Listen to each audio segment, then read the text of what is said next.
अस्सलातु वस्सलामु अलैका या सय्यदी या रसूल अल्लाह व अला आलिका व असहाबिका या सय्यदी या हबीब अल्लाह।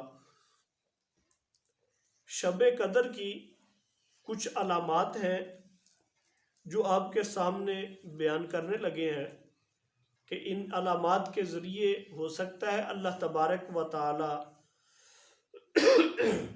शब कदर नसीब फरमा दे।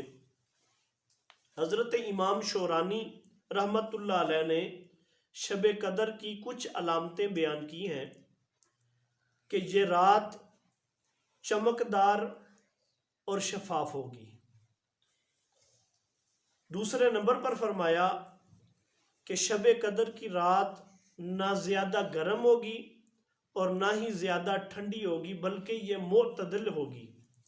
और तीसरे नंबर पर फरमाया कि इस रात में ना बादल होंगे और ना ही इसमें बारिश होगी।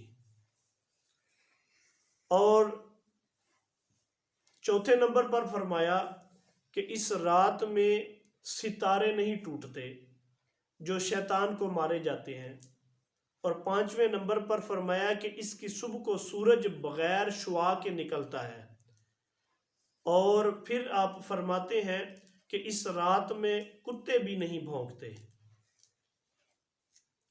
तो इन अलामात को ज़ेर गौर करके आखिरी ताक रातों में इनकी शब कदर की तलाश करें। अल्लाह पाक अमल की तौफीक अता फरमाए।